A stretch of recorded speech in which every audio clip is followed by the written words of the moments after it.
We're live, and I'm actually live at the right time tonight, which makes a hell of a change. Let me just get on my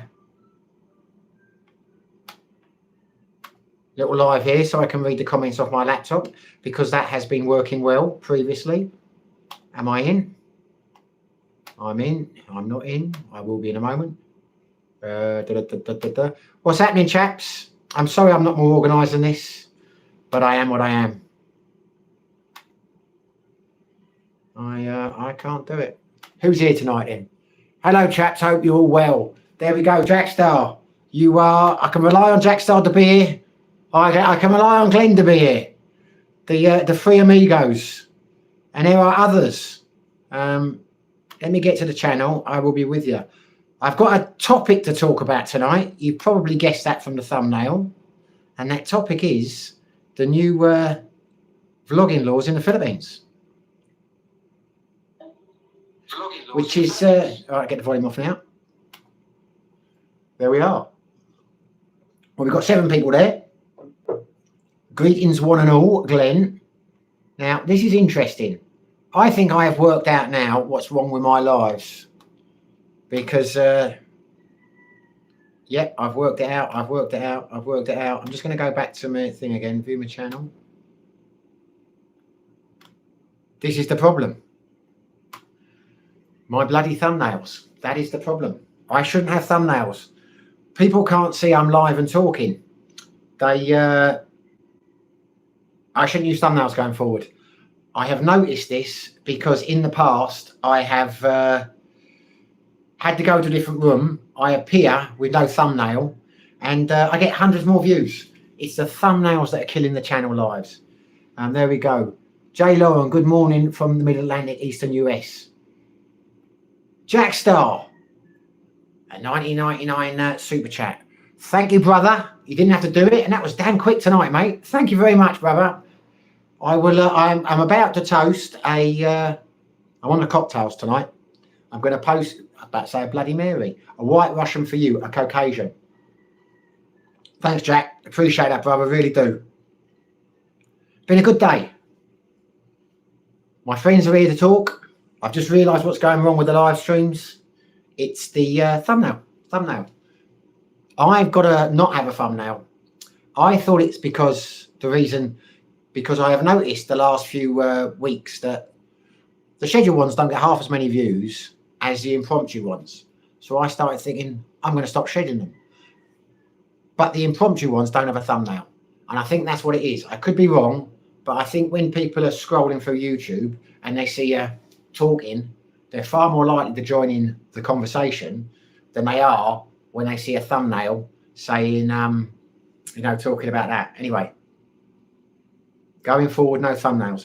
But seriously, Jack, thanks for that, mate. How's the life on the old dating game? Are you still down to the one, or are you playing the field again?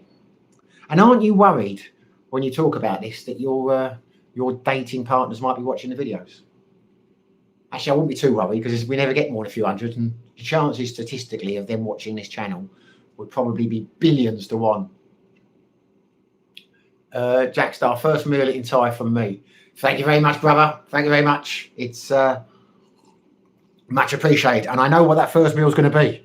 I know exactly where we're going to eat the first night, and it's going to be cheap. There's a little food or market there used to be at the bottom of Koh Sam Road at the main gates. And I love the Masama curry there. And the, right, one of you chaps can help me now. For the whole of my life, I have never been able to remember the name of this curry. As soon as you say it, I will know. But for some reason, it just disappears out of my mind. It's a very popular curry in Thailand, but it's actually Malaysian.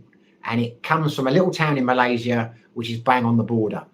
And as soon as you say it, I will say, that's the one. But I can never remember what they call it. You must know, Glenn. You must know, Jack. So Jack's down to the 1.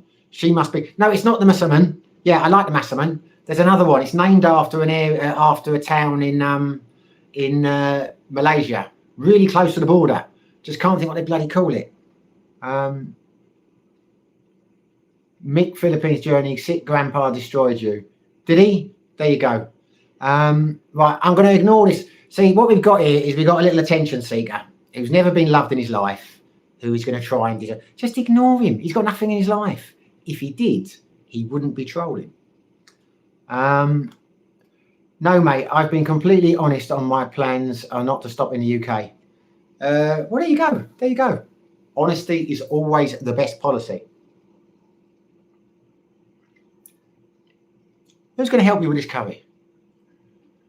Who is going to help me with this curry? Somebody. What's it called? I think it's really nice. You can get it in chicken. I can't remember what they call it. It's usually pork, but I can't remember. I can't remember what it is. Tim Murray. Hello, Tim. How you doing, mate? No, it's not rendang. It's not rendang. It's a really common one. You know, you go to any of the buffets in Thailand, they'll have it on there. I'll Google it while we're talking.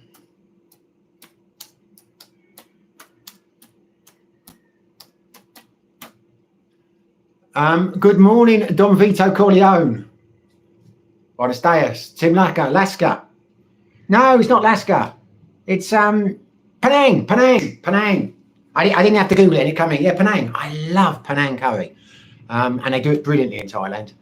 Very popular. Get it everywhere, but it's not actually Thai. Why can I not remember Penang? There you go. Yeah, I'm looking forward to a massaman and a Penang curry with some nice rice and a few chilies on the side.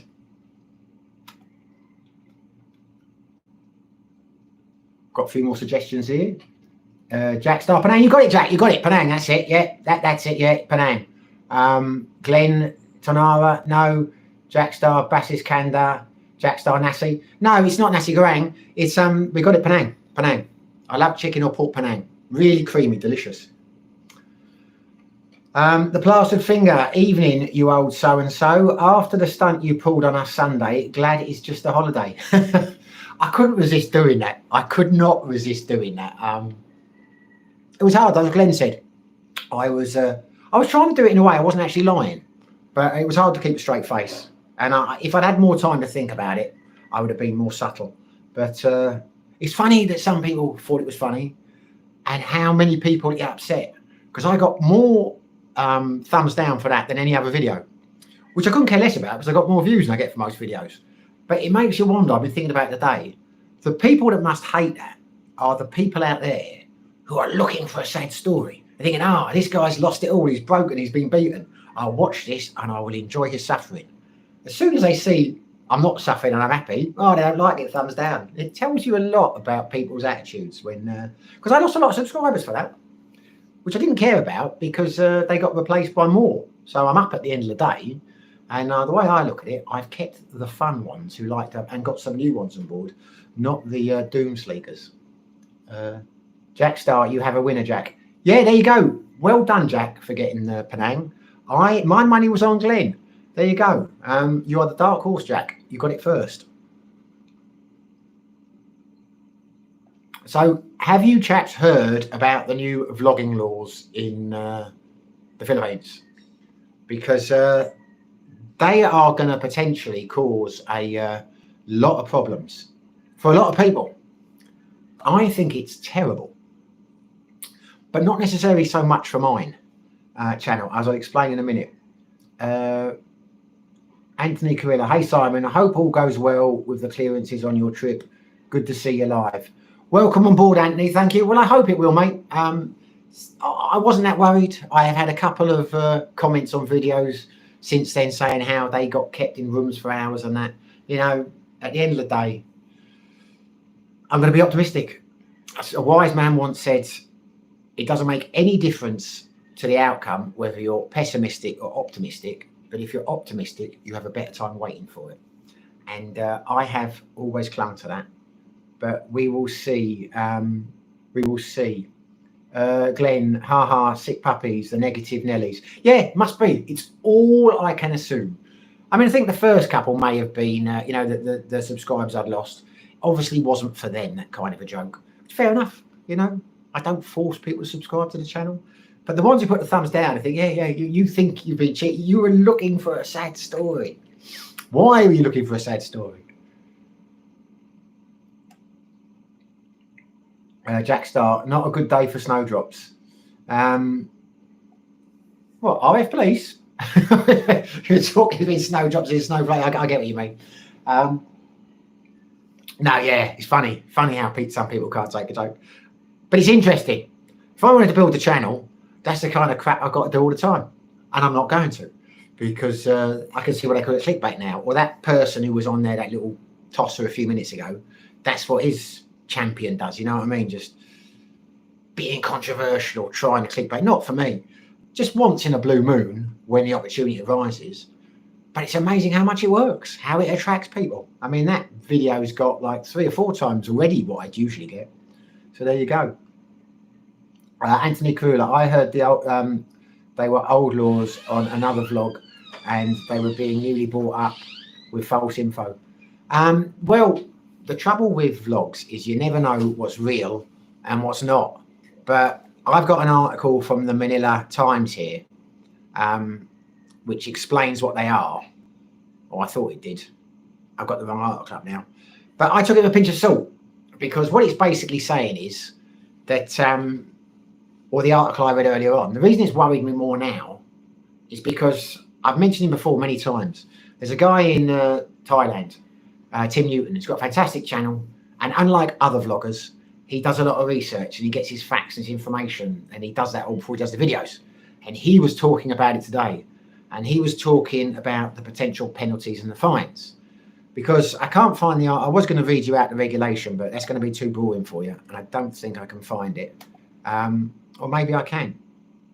But what they're basically saying is, or how I read it earlier on, is if you go out now and you vlog, you have to get permission from the people who appear in the vlog, no matter what period of time they're in it, even if they're in it for a few seconds, or you have to blur them out, which would be impossible if you are the kind of vlogger who walks around with his camera.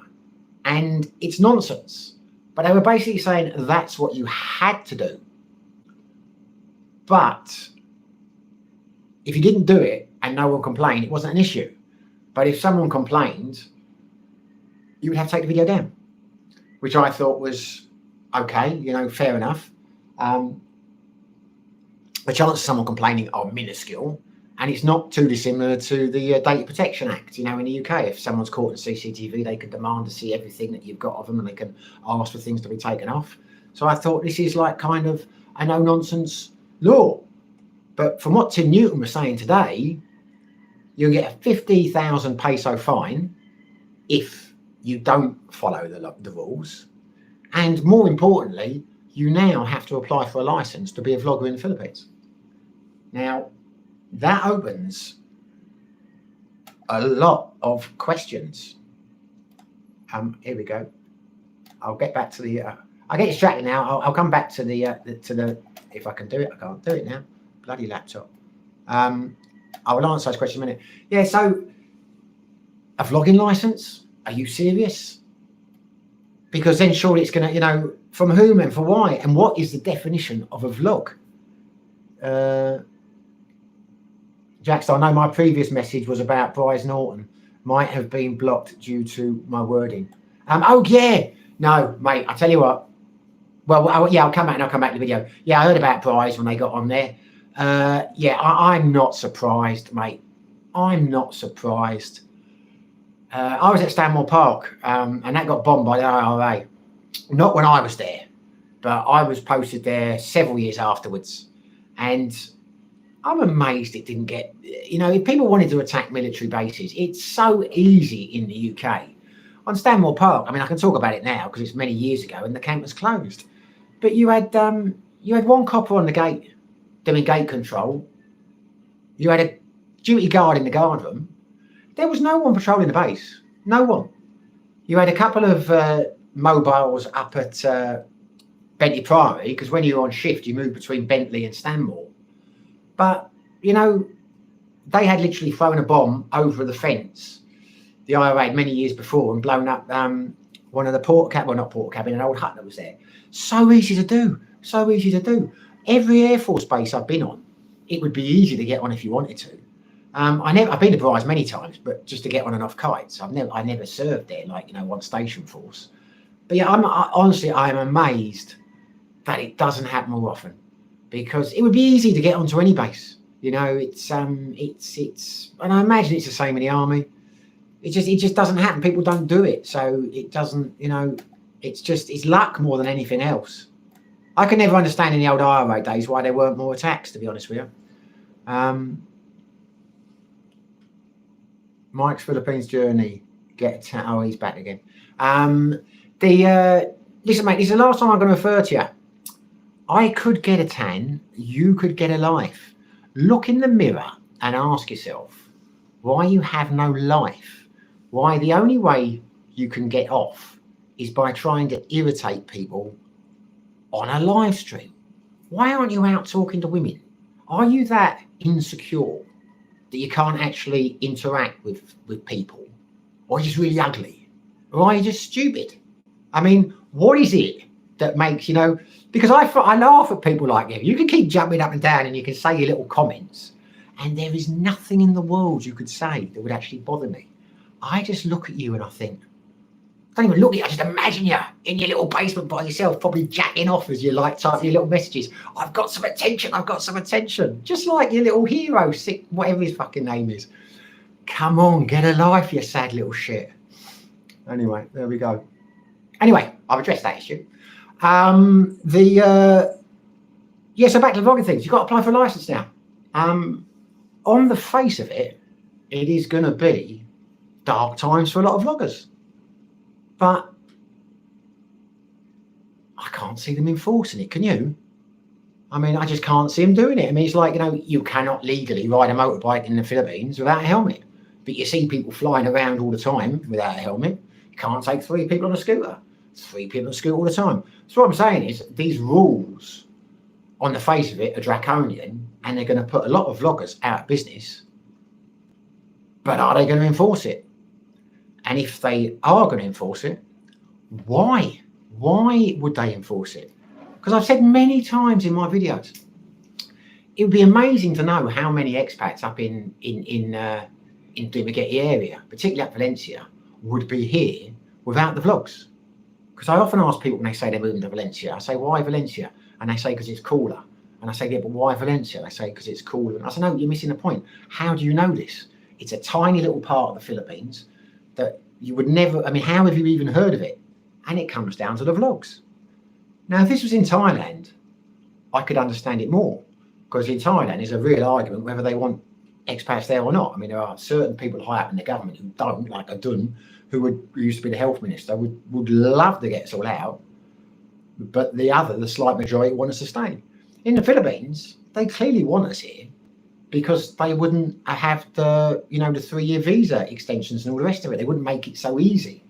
So why are they depriving what is basically free marketing? I mean, vloggers are acting as the vast majority as tourist boards, encouraging people to come here.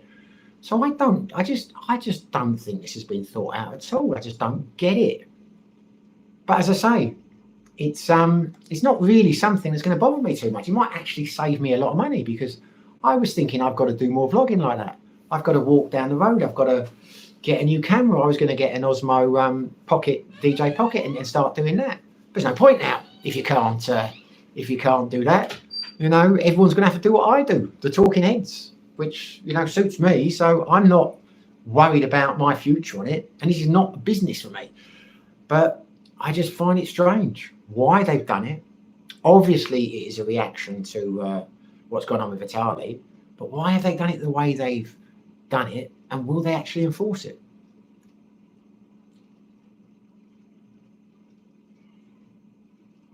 Farikal, what nights do you do the quiz and where? How long do your quiz nights last? I only do one place now. I cut down on the. I don't do the quiz at the Kingswood anymore. I do Sideways on a Thursday night, and it starts about 7:30 and it finishes about 10:30. And once a month I do a music quiz, but the dates change for that one. They want me to do one full time, but it's too much work. I can't be bothered. But that's my quiz night. Once a month on a Tuesday at Sideways, and every Thursday. Apart from when I'm in Thailand, someone else will be doing it then. Are you local? Why are you asking? Are you thinking of coming to Dumagetti? Chase. The people that hate clickbait know that such titles are disrespectful to your subscribers. I don't think I was being disrespectful to my subscribers, do I? I've got a few of my subscribers on here. Do you think I was being disrespectful? Be honest now. I have made approaching 200 plus videos. Been doing the channel for approaching 2 years. I had a little joke on one of my videos. You can call it clickbait or you can call it having a laugh. But there you go. I didn't mean to disrespect anyone. I would apologise if I did, but I didn't. Who the hell did I disrespect? I had a bit of a laugh with one of my videos. That's my story and I'm sticking to it. Tim Murray. I was walking past my fridge last night and thought I heard Two Onions springing a Bee Gees song. When I opened the door, it was just chives talking. That's funny. That's funny, very funny. Your jokes are great, Tim. Tell you what happened to me the other day. I was looking through my photographs and I saw, I went to an REM concert many years ago and there's a photograph of me in the crowd. And I said to Ellen, look at me, I'm in the crowd at this REM concert. And she said, I can't see you, where are you? I said, that's me in the corner. There we go. Right, she's in the background looking at me. That's a good joke. Got to admit, that's a good joke. Plaster Finger. I suspect it's okay if you are praising and showing the improvements going on rather than slagging this beautiful country off. Well, they don't mention anything of the content. I mean, that's why I don't understand why they've done it the way they've done it. Because I was saying to Ellen earlier on when we were having one of our in-depth intellectual conversations. In the UK, when it comes to things like self-defence, you know, it's all grey areas. The rules are you must use the minimum force necessary and it must be reasonable under the circumstances. So if they prosecute you, you've got to argue that it was reasonable because what's the definition of reasonable? Now, if they had brought something like that out and said that vlogs that are deemed to be offensive or if you are disrespectful for people or something like that, and then someone could query your video and say you were, and there would be a penalty for being disrespectful or what is deemed to be or offensive or infringing on someone. I get that because they don't have to define what it is. They could, you know, use a term like reasonable or whatever. It's open to debate, and some people would get fined, some people wouldn't.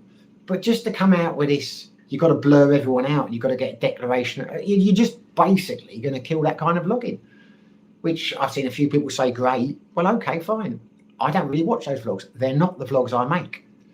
But a lot of people do, otherwise they wouldn't be so popular. So to me, it just seems like a real knee jerk. But hey ho, let's see how it goes.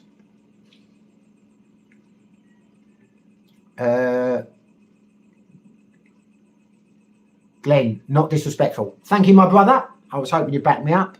Plastered finger, disrespectful question mark, or just a good tease? Yeah, I'm just having a laugh. You know what I mean? It's that was being disrespectful. I don't know. Jackstar, yeah, I like the total honesty. Not people who put coloured tinted glasses on to say that the fills is perfect and no scams, etc. It's just bullshit. Yeah, it is. Nowhere's perfect. Nowhere's perfect. I mean, you've got to be honest. I mean, if you're going to be like some channels that constantly criticise, I think, you know, do it. I mean, it's a free world, or it should be. But if you really feel that strongly about it, I don't know why you're here. But if you're going to paint it out to be fantastic, then you are being disingenuous. But if you're going to be honest and say this is good and that is bad, then I think that's the, you know, in your opinion, and I think that that's the way it should be, in my humble opinion. Jackstar is called banter. Exactly, mate. Banter. That's the way I intended it to be. I was having a laugh. Simon Kendall, cheers for the support, Jack. Cheers for the support, Glenn. Cheers for the support, Plastered Finger. Simon Kendall, the vlogs of going around looking in the Philippines is a lot of the reason why guys consider the Philippines. Exactly. That's my point. And all the evidence is the ease of getting a retirement visa, the ease of the rest. The Philippines, that's what they want. I totally get that they don't want arseholes like Vitali here doing all that kind of crap. No one does. Apart from people like that dickhead who's been jumping around. He probably thinks that's hot shit. You know, the fella's been popping, I can't remember his name, he's in irrelevance. You know, yeah, I don't really ban that. It's easy to ban that. It's easy to say, you know, we're going to have respect laws. You know, you must do this and that. But just to say you're going to blur it. And the thing that makes me laugh is if I walk down the street, if I do those kind of vlogs, which I never do, I'm amazed how many people wave and want to be on the cameras. So you're supposed to blur out people that wave? I mean, or if I carry on doing my vlogs, as I'm going to say, the way I look at it, and I think this will stand up, every time I go in a bar, because I do most of my interviews in bars, you know, I've always done them in the Rum Bar, I've always done them in Sideways or the Kingswick, and I've always got permission. Because I have to ask them to turn the music off. I come in and I say to whoever is behind the bar, is it all right if I do a vlog? Can I turn the music down? And all those places, they let me do the music and that myself because I've been working there or friends, you know what I mean? So it's like, you know, so as far as I'm concerned, I have got permission. I have got permission from the establishment owner to do a vlog. I don't concentrate on the people around me. Does that mean I have to blur out or make sure there's no one in the background? Again, I wouldn't have to because I've got permission. I say if I'm in Sideways and you see 3 or 4 people at the bar and you see the barmaids and that, I've already said to them, is it okay if I'm going to do a vlog, is that all right? And always like, yeah, so don't worry about it. So as far as I'm concerned, I've got permission. But what is their definition of permission? You know, obviously you can't do that if you're walking down the boulevard.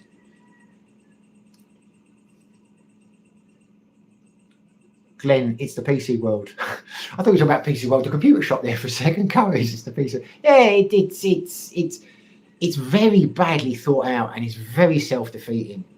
And Ellen said, well, they'll change it, but they won't. They won't change it because it's all about losing face over here. I just think they won't enforce it. But I've got a tiny little channel. Nobody watches it. So it's, you know, it's irrelevant, isn't it? I mean, no one's going to watch it. So it will be the bigger channels who get caught out first are the ones who make that. And I will watch with interest, see what happens to them. And again, they've said it's a 50,000 peso fine. So it wouldn't be the end of the world. But it makes me wonder now, because I haven't seen anywhere, is that retrospectively? Because obviously I've got lots of old videos up that may have infringed it. Am I supposed to take them down? Are they going to grandfather the rules? I don't know.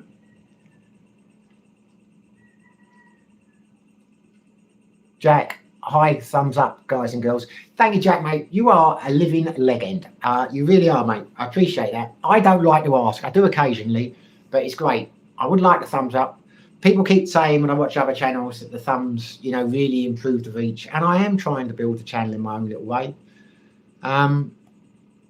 Nicholas, Shepherd's Pie, good evening from the Fongler. Have I said that? Fonglaw. Hello, Nicholas. Welcome on board, mate. It's always nice when you turn up. Who else is lurking in the background? We've got a few of the usual subjects, haven't we? Introduce yourself. Speak now or forever hold your peace. We got, well, see Simon's here. How are you, by the way, Simon? Glenn's here, Jack's here. They're always here. God bless them. Nicholas has just arrived. Tim's here. Oh, he might be floating out. I don't know if he's still here now. No one laughed at my "that's me in the corner" joke. I think that's hilarious. Here's an idea for you guys. I mean, I do, because you're my loyal following. You are my, what shall we say, the core, the base, as Trump would say. You're my base. I was wondering about, there's a guy at a channel I watch which is doing very badly. God bless him, but I like him. Tales from the Jails. A guy called John Sutton, used to be a prison guard. And I always watch his channel. Well, I watch it from time to time. He's a good old boy. He talks about his time when he was in the prison service. And he always sings a song at the end of his videos because people sing songs. And I don't think he does anything on his channel. But it got me thinking, maybe I should tell a joke at the end of my videos. Do you think that's a good idea or not? Let me know. A little joke to end it off. Probably a bad idea. But Tim Murray, Glastonbury starts tomorrow. I have never been to Glastonbury as a punter, but I did have a security contract there for a couple of years. I had a caravan stolen. They had an antenna, it was BT, which was just outside the where the event was. So we used to put a guard down there in a caravan, or 2 of them, 24 hours, keeping an eye on it. And had a generator stolen once, and they took the caravan the last time, so I didn't go back again. But never been there. Didn't appeal to me. I used to like my festivals. Went to the Reading Festival. I went to quite a few, but Glastonbury was always so expensive, hard to get tickets, always so muddy, and just I don't know. I didn't like the idea of it. Reading Festival was good. Chelmsford Festival was good. Used to go a lot of like the 3-day raves. What was that one up Skegness? There's one up in Skegness at that theme park. That was good anyway. Old days. Glenn, jokes would be good in my honest opinion. Jack Star, yeah, why not, pal? Give it a go. Okay, jokes it is. I will test the first one on you then. You'll appreciate this, Jack. There's two paras walking down the road, and they see a dog licking its balls. And one para says to the other para, Christ, I wish I could do that. The other para turns around and says, careful, he might bite you.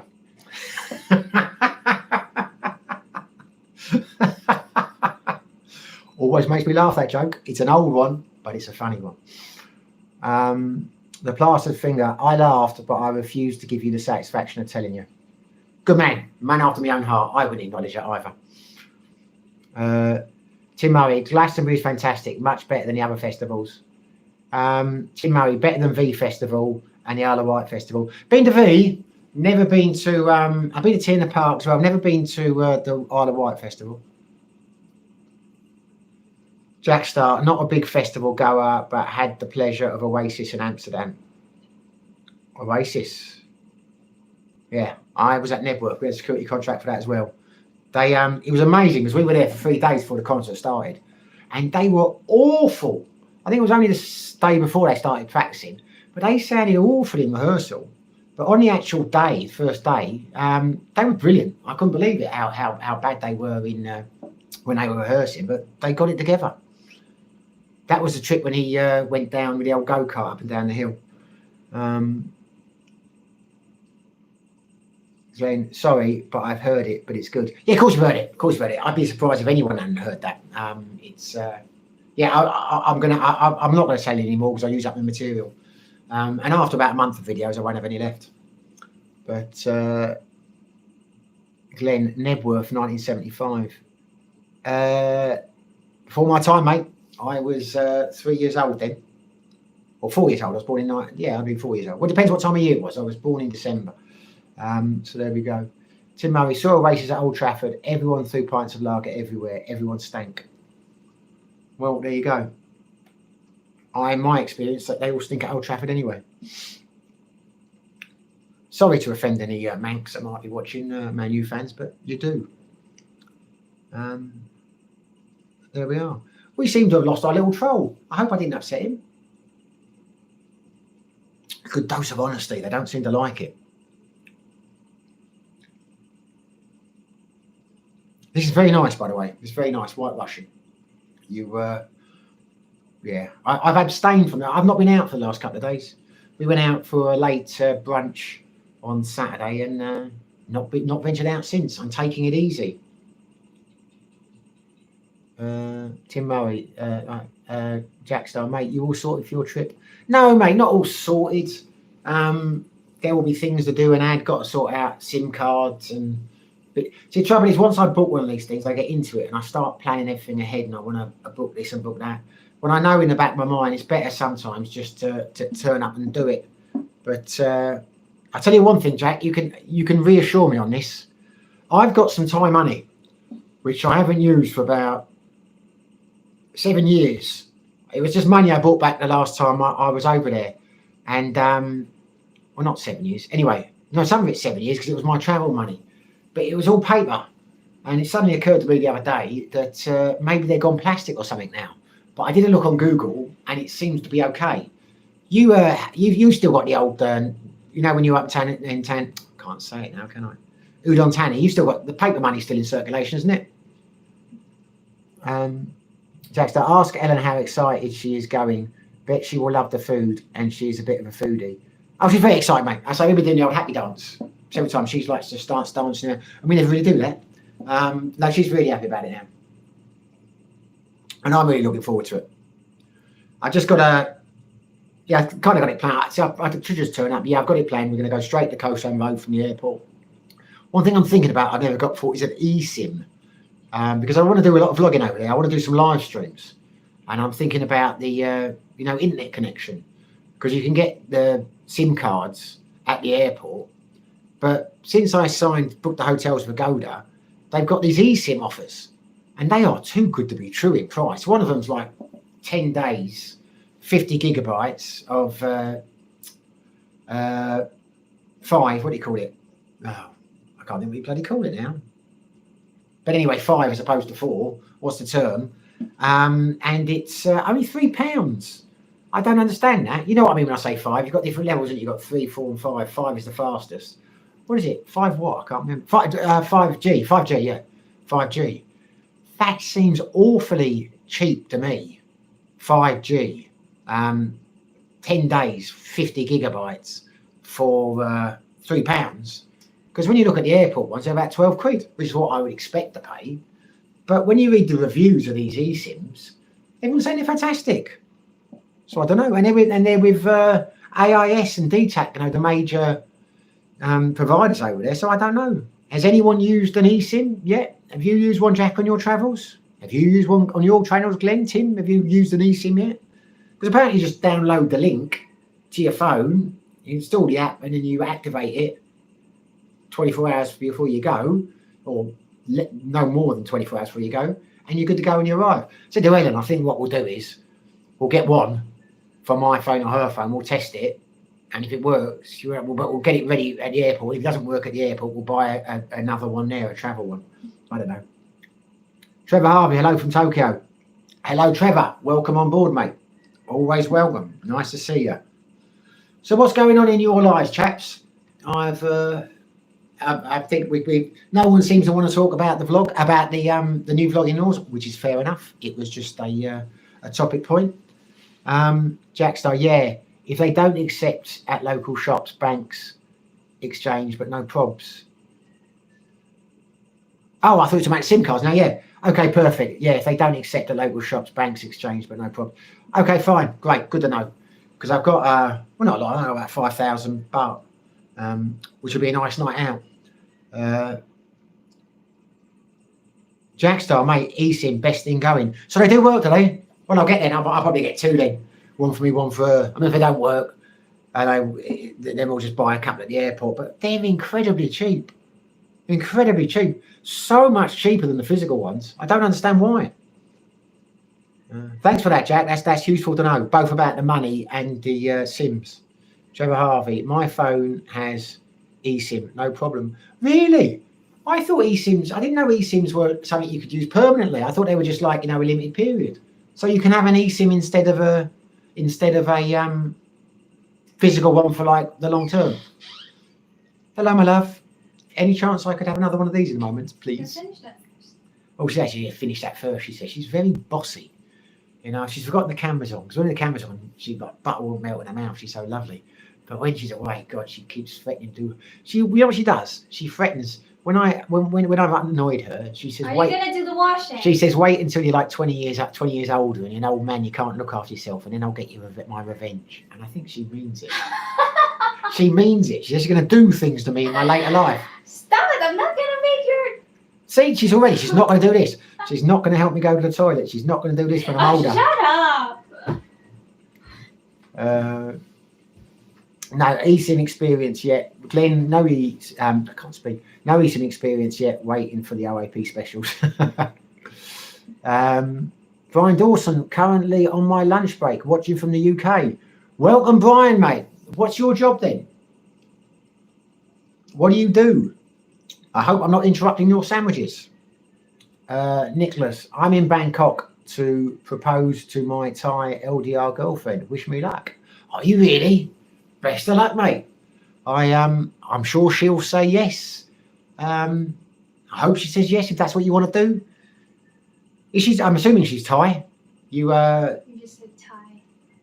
Did he? Okay. How long have you been on an LDR then? Has it worked? How long have you been talking? How often a week have you been talking? That's a big step. It's not the first time you've met, is it? But good luck. Jackstar, as I'm with O2, they only give 25 gigabytes in Europe now. See, I was never with that. I've used when I was back last time, I used GiffGaff, and they were great. But I think they piggyback off someone. It's either O2 or it's Vodafone. You know, they don't have their own network. But GiffGaff were brilliant. Never had a problem with them. Simon Kendall, never use an eSIM, but could be interesting. Can't get one on your friends. Can't get one of your friends. But for me, wait a minute, I can't never use. This cocktail's gone to my head. I'm shaking. Never use an eSIM. It could be interesting. Can't you get one from one of your friends? I don't have any friends, mate. But for me, I got a Globe and a Smart SIM here in a phone just for the feels. Oh my God, that laugh is evil. Watch out. LOL. Talking about you, Ellen. You got an evil laugh. Yeah, when I got to the airport here and I got a tourist one when I got here. It's supposed to give me 50 gigabytes for a month or something. And when that ran out, it just became my permanent SIM. Don't even know how you get a SIM card over here. Because in Thailand, you have to produce ID and all that. But anyway, that's a different story. But I didn't even know that an eSIM was a thing when I came here. That was never an option that I'd looked into. The plaster finger. There are a few vloggers who really rate the eSIM. I don't think they are sponsored. Check out even Edelman in Cambodia. Okay, yeah, I will do that. I'll try one. I mean, they're that cheap. It's worth taking a punt, isn't it? I mean, if we could get 2 for like £6, if it don't work, does it? It's something to talk about on a vlog. But just incredibly cheap. Brian Dawson, work in the supply chain for Nissan UK. Well, there you go, mate. Do you enjoy it? It's they make good cars, Nissans. Glenn, good luck, Nicholas. Yeah, good luck, Nicholas. That's a big step. I hope you know what you're doing. I do wish you luck. Yeah, good. I'm sure it will be fantastic for you. Trying to think, who don't we have here tonight? We don't have Honestly Uninterested, do we? She's obviously got irritated with my not so sexy voice. Jackstar, however, they don't work if you have a VPN on your phone. Is that right? Yeah, I saw a few warnings because you've got to activate them before you leave. And they were saying that if you've got roaming on your phone, when you get over there, you've got to deactivate the roaming, etc. I don't think I have any of that to worry about because I've got a Globe pay as you go SIM card. I pay for mine. I think I pay 179 pesos a month. I get for 2 weeks, and I get unlimited calls and 8 gigabytes or 10 gigabytes, whatever it is. Either way, there's no way it's got roaming on it. It's going to work, over in Thailand. So I don't think I've got to deactivate anything. But I haven't got a VPN on my phone. Got a VPN on my laptop, but not on my phone.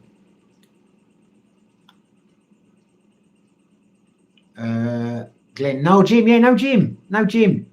Yeah, I'll have to give Jim a call one day because he's not been on for a while, has he?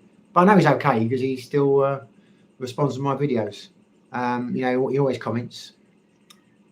He's a good bloke, Jim. I got to know Jim quite well. We've had a few chats on the phone and that. Lovely wife. He's a good guy. A lot of time for Jim. My phone does not have an eSIM. I can take it out. Google Pixel 9.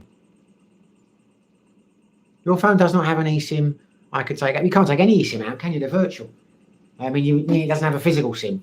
Do the Google Pixels not have a physical? Well, they must have a physical SIM, presumably, or a slot for a physical slim SIM. I can't speak. Nicholas, met her end of COVID-19. I was remote working from Phuket, but had to return to the office November last year. I'm close to retirement, so getting myself out to retire there. Oh, well done you. Where are you going to retire to? Where have you got in mind that you're going to live over there? Nicholas, thanks guys, appreciated. No, best of luck, mate. Seriously. Brian Dawson, retire next year and planning on coming to the Philippines. Okay, mate. Have you been here before? I'm assuming if you're planning on retiring over here, you must have been here before. You're not going on the strength of the vlogs, are you? Simon Kendall, doesn't your SIM get cancelled when you leave the country if you're a tourist? No, I don't think so. I think mine's a regular SIM. I mean, the way I read it, you talk about my Globe. No, I don't think so. I mean, if there's a danger out, I might take it out. But no, from what I understand, it's only a tourist SIM in the sense that when you get it, you get an offer at the airport where it's topped up with all this stuff the Globe won't give you normally. But when that's run out, you can throw the SIM away, or you can keep topping up and using it as a regular SIM. And that's what I've done. I don't think they get cancelled when I'm out of the country. If it does when I get back, I'll get another one. Stop that the number really means a lot to me. Jackstar, yeah, I did use my standard O2 number for calls and text the eSIM just for data only. Interesting. Well, I suppose it's a new world, isn't it? I've got to try it. But I really didn't even know eSIMs were a thing until a couple of days ago when these ridiculously cheap offers were flashing up. And I say, whenever I look at a gold or something like that, I always take a pinch of salt and I always look at the reviews. And the ones I was looking at got 4.9 out of 5. You know, really glowing reports, really fast, worked everywhere in Bangkok, worked everywhere in Pattaya. So there you go. Trevor Harvey, Nissan looks like going bankrupt here in Japan. Really? Would they let this? Is that not too big to go under? Would the state not bail it out? Huge company like Nissan. Oh, Toyota's the biggest car producer in the world, isn't it? It's well, I don't know. There you go. Wow. Who was Datsun? Did Datsun become Nissan? Or am I getting food? Am I getting mixed up with someone else? Trevor Harvey, no slot for SIM on my phone, only eSIM. Really? That's I don't like that. I don't like that.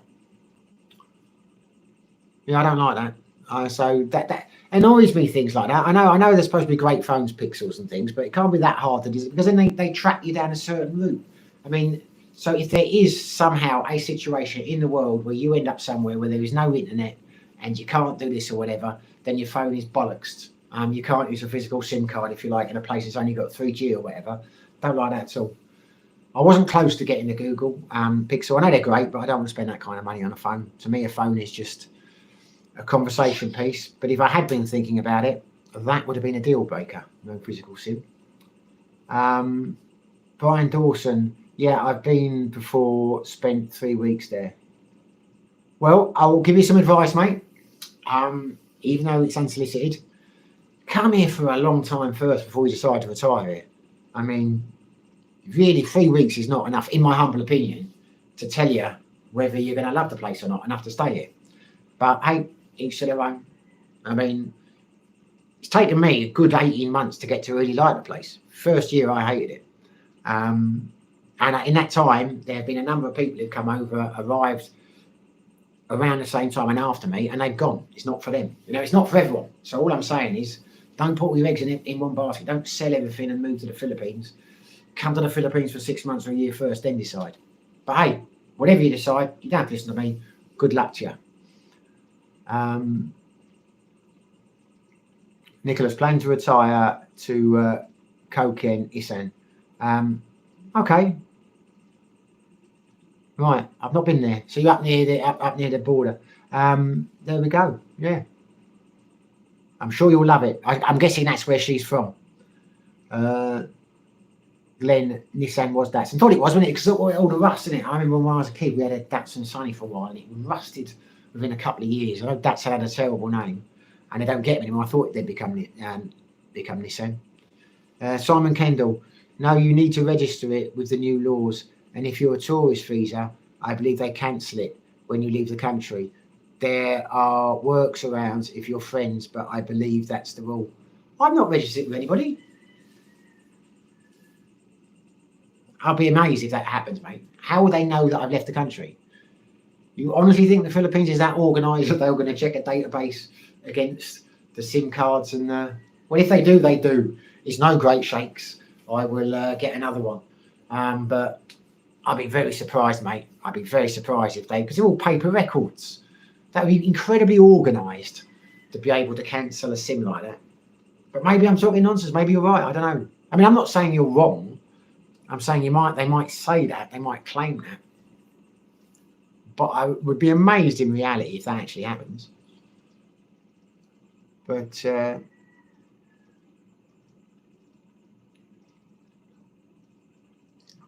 Simon Kendall, now it's a pain in the arse with Gcash. What's a pain in the arse with Gcash? I'm assuming my Gcash will work in Thailand, won't it? I was going to use that to order bolts. Or if it doesn't, we'll work a way around it. There's always a way around things. You can. You what? Can. You can what? Gcash? Use Gcash in Thailand. Yeah. Okay. The world traveller here has just told me that you can use Gcashing, and if Ellen says you I can, then you read can. it. She's read it. There you go, Simon. Do not argue with Ellen. It's because if you argue with her now, she'll smile, and in about 7-8 years' time, she'll start punishing me for it because she never forgets. My sweetheart, my lovely, could I have another White Russian, please? A Caucasian. Thank you, my darling. How long have we been talking now? 50 minutes. There we go. Good Lord.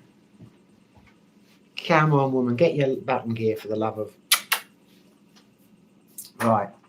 For the love of Big Daddy Love. Big Daddy Love, she just said. You heard that? You heard that? She'd say it on camera. She wants a bit of Big Daddy Love. Who's Big Daddy? I'm Big Daddy. Brian Dawson. Yeah, we'll spend some more time there first. Good idea, mate. Good idea. That's it. You're a wise man. You're a wise man. Always amazes me that people I know who come over here and you'll get talking to them and they've just arrived and they've done this, they've done that, and they've sold everything at home, and you just think, oh my God, what are you doing? You know, and you hope it works out for them, but it's a hell of a risk. I am in the Philippines now. You know, if I'd sold up and done everything and moved to Vegas, it didn't work out. I mean, all the places have been to haven't worked out. I've been here. I mean, I put my eggs in one basket and bought. People always say, like, build a house. Why would I build a house where I don't know where I want to live? You know, it's yeah. Anyway, you're doing the right. You good. Best of luck with it, Brian. You're doing it the right way. Cookie, hi Cockney from Oz here. Hi Cookie, I think you're Cockney. Hello Cookie, mate. Welcome to the chat. How are things in your world, mate? Jack Star, isn't Toyota buying them out as they have big stakes in Subaru, Mazda, and Suzuki? Yeah, I would have. Yeah, well, I think they're about to answer that next one. That's what I think, Jack. I mean, I know nothing about it, but these brands don't go out, do they? I mean, they don't go out they don't go completely. It's like you can get the old MGs here, and they still sell them in Thailand. They've got the Union Jack on the back, so you can still get MG cars, but they're made in China. You know, Land Rover and Rover, they've all been bought out by other people. So, yeah, Nissan may sell or merge, I would have thought. I can't see them going completely. Jack Star, yeah, plans to merge with Honda and Nissan. There you go. There you go.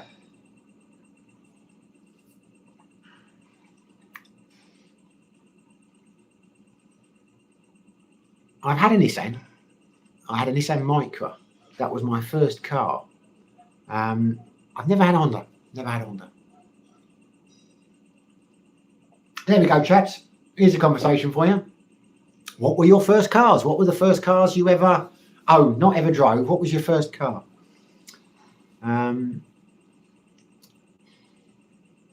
Nicholas, Philippines having exit clearance process seems super annoying. Only country I've heard that does that. I think it's the only like Asian country in that. I mean, in Saudi Arabia and places like that, if you've got a work visa when you're working over there, you've got to get permission from the company to leave the country. You know, stuff like that. So I mean, there are some even worse countries in the world in terms of being allowed to come and go like freely as we would expect to be your right. But I think of like the tourist destinations or the popular places to live, I don't think I know of any that's like this. Simon Kendall, good point, mate. There are rules, but are they enforced? If you lose your number, you lose your Gcash account. I will never argue with Ellen, as I have my own 5-foot horned angel to deal with. There you go. Yeah, don't argue with Ellen, mate, because she'll take it out on me. And I'm an old man. It's like the old, what do they call them? Pink Panther movies. She's like Kato. I have to sit there at night, sleep with one eye open, because she's going to come flying out and attack me when I'm defenceless. Jack Star, hey Cookie. You're very good at that, Jack. You and Glenn are both very good at welcoming people to the conversation, to the live. That's nice of you. Tell you what, we were saying earlier on, there's no gym. There's no... Oh, can you show me that, please? I would like to show them on the camera. I know, don't. Ellen's just cooked a lovely meal, but she doesn't want to show you guys. Just let me hold it up. You don't have to be in shot. Come bring it over here, sweet stuff. Nah, I do it all the time, man. Ellen, what's wrong with me showing them your bowl of food? Because it's a lot. It's not a lot. Well, say it's for me. She's not going to eat all that. It's just for me. Now, come bring it here quick. I'm getting behind on my questions. Adam, that's what I was going to say. No, Adam Fente tonight. He must be enjoying it because Adam's always a regular. I'm just going to go and grab this bowl of food. So you can, oh, come on, my lovely. Thank you very much.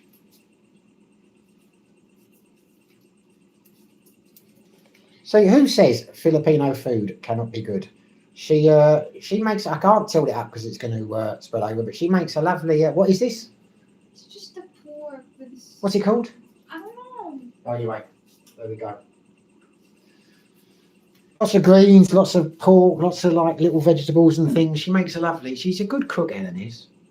Terrible at everything else, but she's not bad at cooking. Quite good at washing. Look, she just gave me just then. And my angel, you are perfect in every way. You know, Venus de Milo has got nothing on you. Jack Star, yeah, planned in 2026. Glenn, Opal Cadet. Opal Cadet. I've got no idea what, the name rings a bell. I'm trying to think what they look like. An Opal Cadet. My camera got all dark now. No, it's an Opal Cadet. I know that as soon as you tell me, see, I'm going back to old cars now. I'm thinking like Ford Dolomites and Opel Cadets and things. Jackstar Fiesta Gear 1.3. A gear, eh? Couldn't just have the basic Fiesta, could you, Jack? You had to have the gear. Well, I know what a Fiesta Gear looked like. They've been going a long time, Fiestas, haven't they? A long time. Glenn, many countries have exit fees. Africa, South Africa, Middle East, etc. I don't think he's talking about the exit fee. I think he's talking about the, I mean, I don't know. I've never been to, well, I've been to, what do you mean, Africa? I've been to Africa a few times. I never paid an exit fee. Unless the airline took it for you. But I think he's talking about the exit clearance.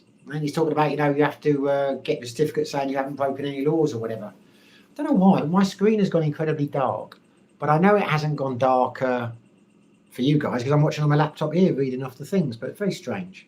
Tap it. I just did tap it.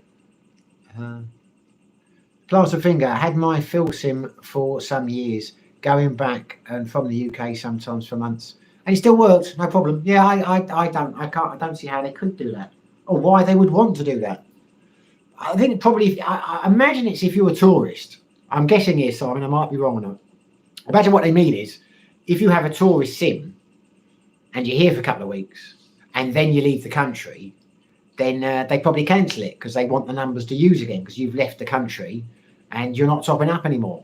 But I would have thought after a few months of topping it up and using it like a regular card, they will just, you know, treat it as a regular SIM. The SIM.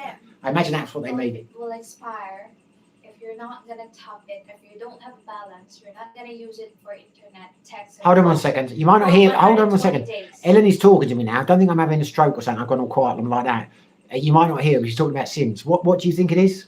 120 days. Ellen is Well, basically. as long as if you have a balance. Ellen is basically saying if you don't have a balance on your SIM card, any SIM card over here will expire after 120 days. Well, we're going away for less than 2 weeks, so that won't be a problem. Yeah, Trevor Harvey. Right. Problem is Renault is about 40% owner of Nissan. Any foreign merger will lead to the loss of Japanese pride and the government will not allow it. Well, there you go. Yeah, I know pride is a big thing in Thailand. Simon Kendall, a Toyota Celsius 1980, something like that, and a Kawasaki 250 before that, but that is a bike. Yeah, I know the Kawasaki's a bike. I thought I knew cars.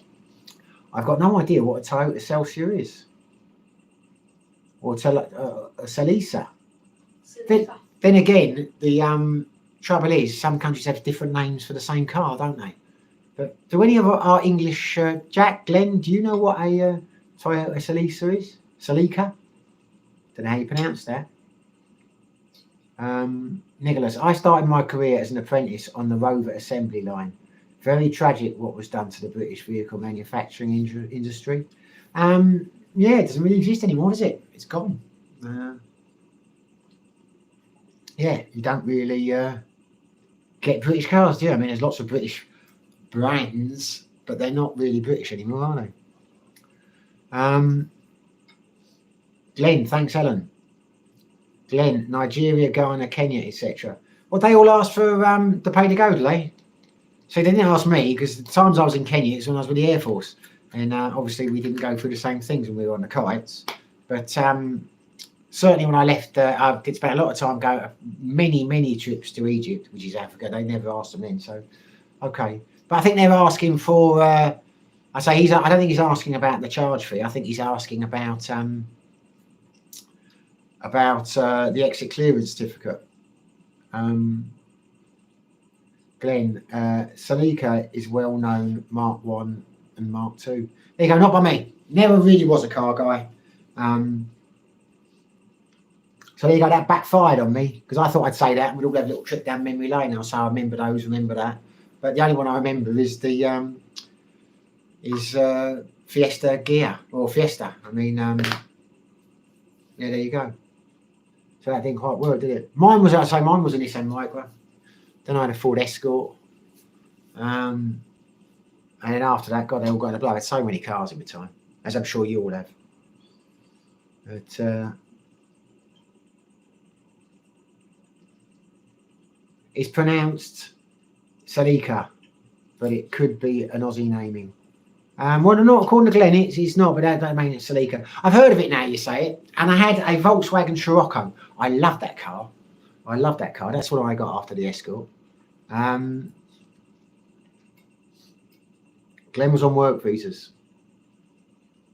Salika 2 was a cool sports car. Oh, no, sports car, was it? I've not had many sports cars. I had a BMW. Oh God, I can't remember what the bloody thing was now. Little two-seater job. What is happening with me? Have I got dementia? I can't remember things. I had a BW. Oh, what was it?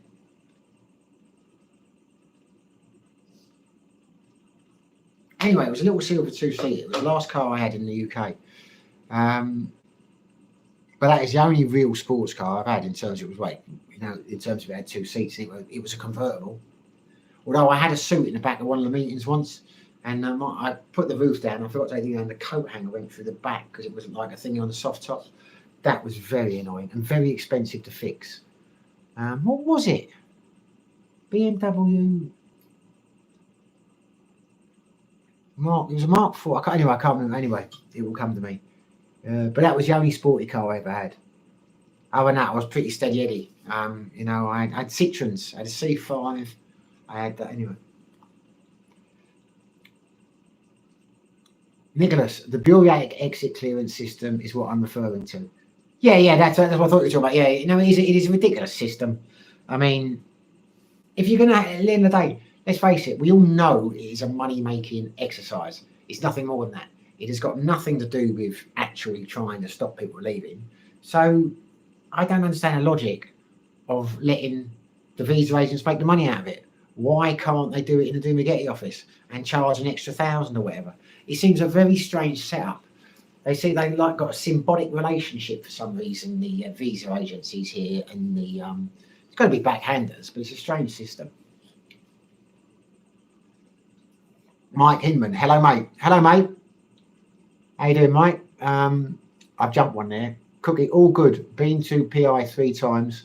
Drove car and surfed North Luzon, all of Samar, Leyte and Northern Mindanao last trip. There you go. You're an Aussie surfer. I've got a picture of you in my mind now. I'm thinking of home and away. Never been out. I did a bit of snowboarding. That's the closest I've ever come to surfing. I'll tell you a lie. I did do surfing. Well, I couldn't do it. I tried to do windsurfing on an exped in the Air Force once. And after 3 days, it was supposed to be a 3-day course. You were supposed to be able to windsurf at the end of it. I couldn't. And then when we went to Egypt, we went to Hurghada once with my ex-wife. And I did like some windsurfing then. And after 2 days, I gave up. Got no balance. But I've never surfed.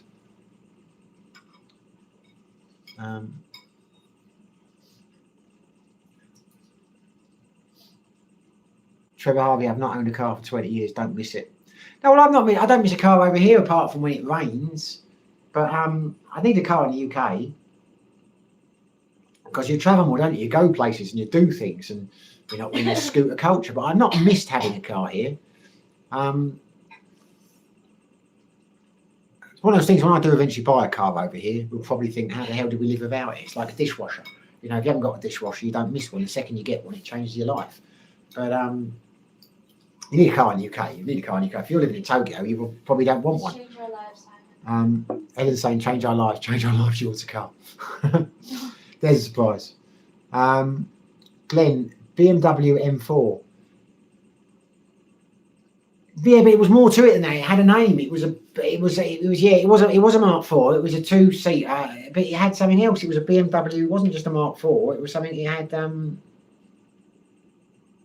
because the Mark III was the older shape, which had the things inside.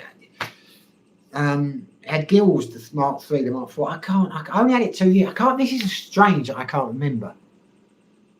But it was dangerous. My God, that was a dangerous car. We went down when it was icy. We went to visit my parents one winter, and we lived in an avenue. It was like a cul-de-sac, and it was that hill in it. Never ever occurred to me. And when I was with my ex-wife, we went to go down one Christmas, and I only had the car about 6 months, and she had a little Renault Clio, and of course when we went anywhere, I used to like taking mine out for a drive because it was a nice car. But I reversed off the drive onto the thing. It kept spinning behind. It was impossible. I had to park it up. We had to drive all the way to Plymouth in a Clio. But yeah, it was a nice car in the summer, get the roof down and that. But in the winter, God, as soon as it got icy, you couldn't drive the bloody thing. I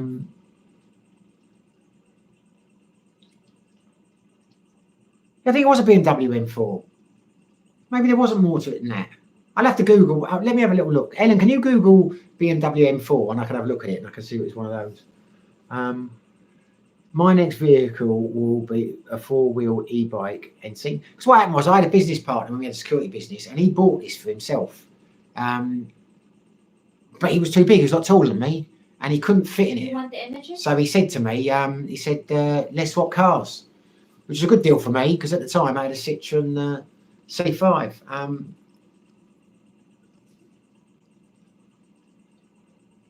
Why can't I get into this? I want to see the picture. Let me. These are too small. These are all sported up.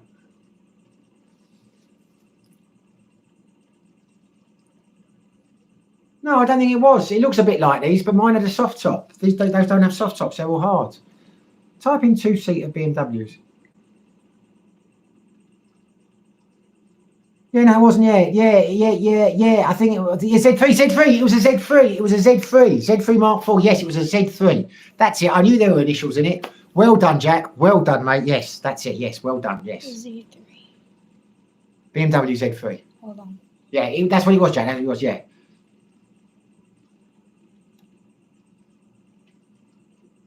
This one? That's what it's showing. Yes, that's it. Yes, that's it. Yeah, that was my car. Yeah, I had a silver BMW Z3. Well done, Jack. I tell you, I'm starting to worry now that I can't remember the bloody things like that. It's not too hard to remember, is it? Z3. Yeah, that's what it was. Yeah, I like that car. I had it for a couple of years. Loved it.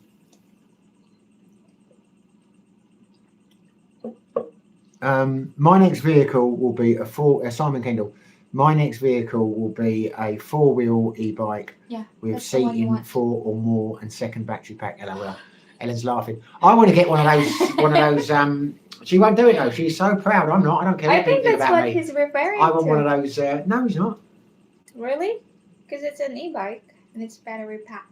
Yeah, but they're not e-bikes. I like the what do you call those ones which you got the little seat at the back and you got 2 people sitting in the back, like Marco's got, or someone's got one now. Can't remember what it's called. Anyway, I want one of them, but she won't drive it. They're like the little motorbike things. Yeah, they're rechargeable. They're like little trikes. You can get them over here. Yeah, anyway. I sell them in the Roosie garage down the road. Cheap as nuts, they'll be perfect. But Ellen won't be seen dead in one of them.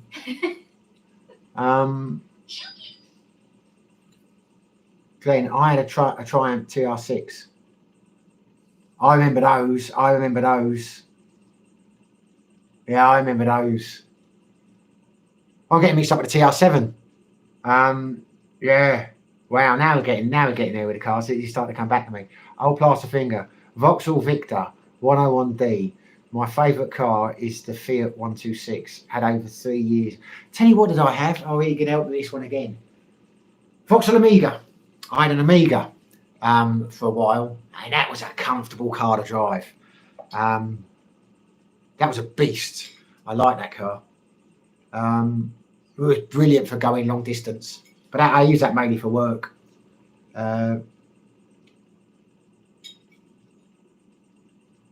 Jackstar sounds like Z3 BMW. Yeah, it was, mate. It was. We just looked at the pictures. It was a Z3 BMW. HG Holden Kingswood station wagon was my first car. Oh, good lord! I've heard of the brand Kingswood. I put them in the quiz, I think, a while back, but I don't think I've ever seen one. I know they're a car, mate, but help us out, guys. Were Kingswood ever for sale in the UK? I've never seen one in the UK. Jackstar, hi, mate. You new to the channel. Tell us where you're from, buddy. Yes, Mike, tell us where you're from, mate. Trevor Harvey, many visas are strange. They're why you need them with a 3-year tourist visa. Then you get out and come back a day later. Which is exactly what I'm saying to you. This is the whole point. It's this is what I don't get about the Philippines cutting down these vlogging laws. They make it so easy. They obviously want you here. You can stay for 3 years. You can leave for a day. You can come back again. It is not a country at this moment in time which is trying to make it difficult for expats to leave. So why are they bringing in these ridiculous vlogging laws when it's obvious that these vlogs are responsible for a hell of a lot of people coming here? But anyway, there you go. I'm going to jump on this because I think we're repeating ourselves on it.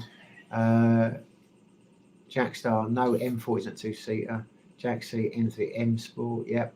Plasterfinger, my son's car is a Micra. His car is featured in Top Trumps. It's the equivalent of the tour clubs. They still make Micras. It was a nice little car I had. It was only 1 litre, but it did the job for the first few months. If I'd got something different, if I'd got something more sporty, I'd probably have killed myself. But bloody slow though it was. But I'm a slow driver now. I don't go crazy. Andrew Jones, the visa extension fees in the Philippines have not gone up for many years. The Philippine government needs more income. Easy way. Yeah, they do. I mean, they do. They obviously want money. They obviously want us here. Otherwise, they'll make it more difficult. And it's amazed me how cheap the visas are here, because it made me realise how cheap they are when I renewed the other day, because I got the 1 month and it cost me just shy of 1,500 pesos. That was a shock, because usually it costs about 18 something to get 2 months. So basically it's 14 quid a month here in terms of your visas, which is nothing.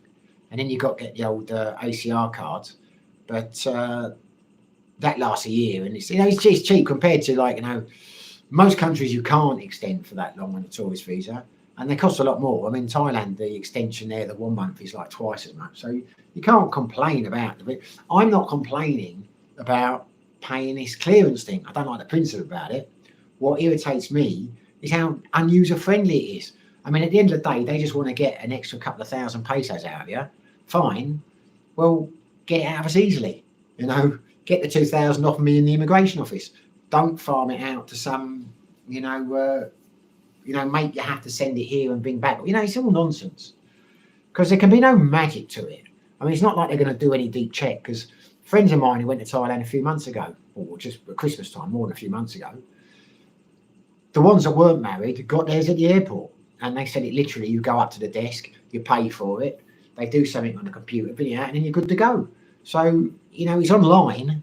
It's not like they're doing some in-depth channel and checking all these files everywhere. So why the hell can't they do that in the immigration office in Dumaguete and charge an extra 1,000 for it? It's because at the end of the day, it's going to cost me 3,500 to get a document, which should cost 500, and the majority of that is going to the private agency. Why is the Philippine government not charging 3,500, giving it to them and then? It doesn't make any sense to me. But then you go, why should it?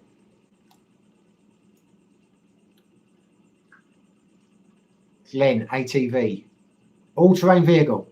No, the ones I'm talking about are little tuk-tuks, the ones that drive around here, little tuk-tuks. I mean, they'd be embarrassing little things, but I know a couple of friends who've got them.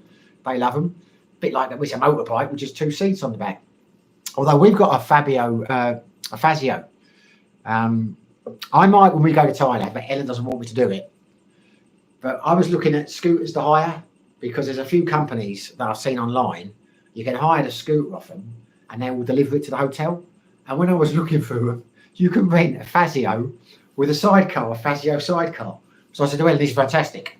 we'll rent one of these and you can sit in the sidecar and we go around and we'll do some vlogging. And she's like, no, people will laugh. No, I think it's great.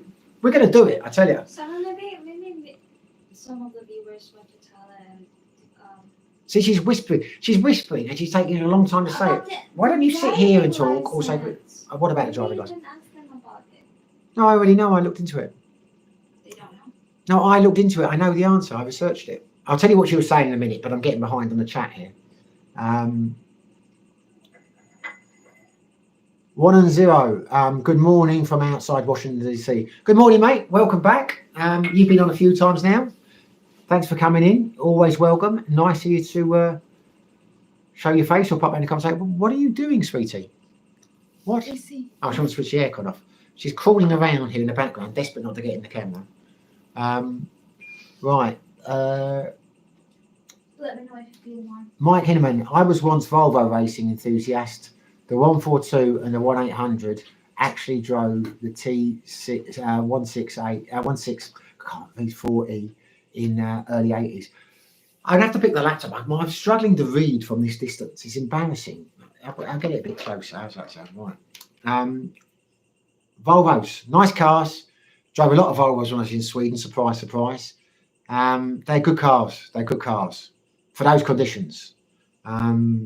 Don't think I've ever had a Volvo in the UK. My mother used to have a Volvo estate. Good cars, Volvos. Simon Kendall. Yes, that's it. Perfectly easy to get around and move like a motorbike, but take everyone with me with the shopping. So not a bike, but a tuk-tuk sort of thing, or a golf car, I guess. Yeah. There we go. You see, that's exactly right. Now, you see, guys, I can actually read. The reason I'm stumbling is it's so bloody far away.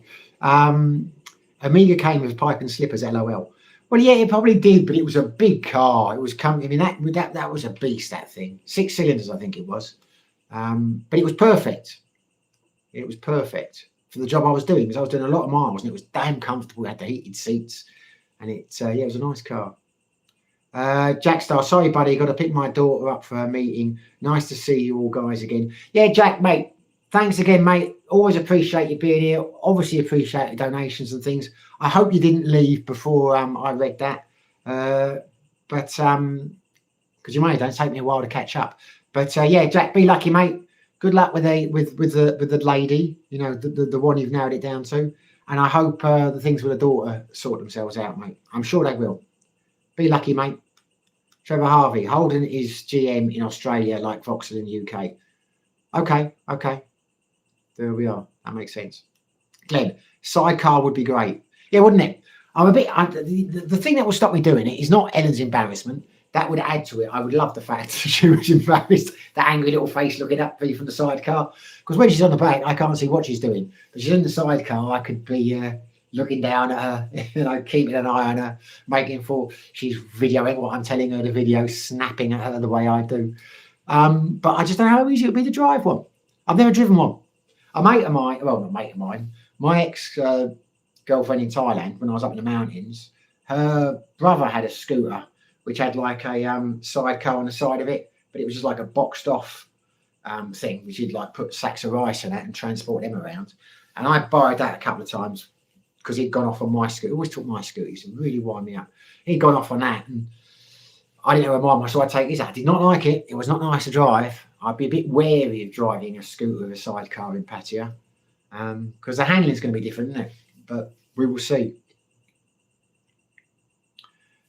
Trevor Harvey, I want to get a bank account there. I know I need an ACR card. Does anyone know a way to get one quicker than waiting 60 days before I can apply? Are you talking about the Philippines? Because if you are, I'm assuming you are, you won't get one after 60 days, mate. You've got to be here a year. Got to have been in the country a year to get, no, sorry, 6 months rather, to be in, to get a bank. Well, that was the rules when I got mine. It was 6 months. There are other ways if you've got lots of money. I mean, if you put 200 grand in a HSBC account, English, they'll open a bank account for you anywhere in the world. But I'm pretty sure it's 6 months, mate. It was definitely 6 months for me. Originally, it was a 6-month visa. Then it's 6 months. It's like a driving license. You have to have been here 1 year in total. You can't have left the country. And the driving the bank was the same as far as I know. But yeah, there are ways to get around it quicker. but you've got to have a lot of money. It's like anything. If you've got a lot of money in your bank account, they'll sort anything out for you. There's a couple of banks, HSBC, and I think there's another one, China Bank. A mate of mine who works in Hong Kong's got a lot of money in there. They'll sort it all out for him. But in terms of, is there like, a getaway, like, for someone who doesn't have a lot of money in their account? Not that I'm aware of, mate, I'm afraid. Glenn, see you, Jack. Take care. All the best. Trevor Harvey. My mate was a Volvo dealer. Many customers were Jewish because they did not like German cars.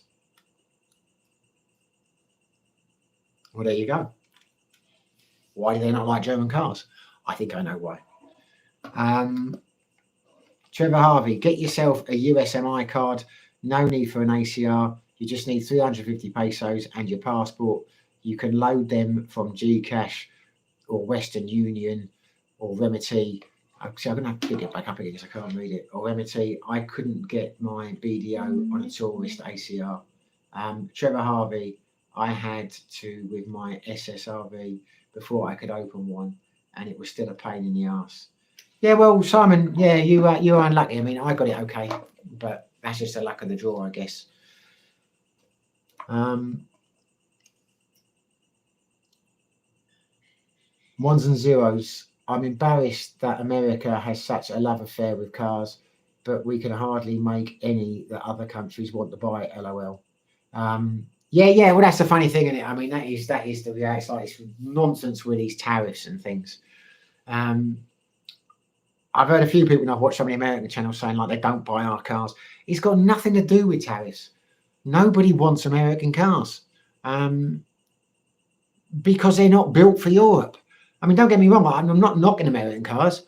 When I used to go to America, because I used to go to America a lot, I used to do a lot of fly drives. I love driving American cars. I love the size of them, the automatics. They're really comfortable to drive. For a place like America, where your fuel is very cheap, then they make a lot of sense. Got the big open roads. But in Europe, no one's going to want to buy. It fuel's expensive here. The roads are much smaller. The way American cars, the only way you'll sell cars to America, to Europe or the West, is if you start building them, along the side, like European cars are. It's strange one. Nicholas, in Thai, they are now cracking down on foreigner bank accounts. Are they really? Cracking down in what sense? Making it more difficult to apply? It was always very easy. I doubt it's still open, but I have a Thai bank account. It might still be open. I've got a couple of thousand back in there, I think.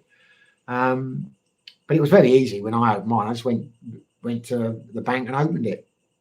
Got a tourist account, but all the visa agencies offer the help to open up a bank account, take it, go down there, because you need to have one. I mean, when you say they're cracking down, you must mean they're cracking down on tourists, because if you're retiring there, you have to have a bank account because you have to have the appropriate money in there. So how can they crack down on that and still give someone a visa, a retirement visa? Glenn, ones and zeros, set Corvettes. Trevor Harvey, Japanese don't buy American cars because too big, but they love German cars. Yeah, that's it. It's the size. They're too big. They're not economical and they're not practical for European roads or Japan or any country. I mean, they would probably work in Australia. I've never been to Australia, but I imagine Australia being big open roads and things. I don't know what they charge for their fuel. They'd be practical in somewhere like Saudi Arabia.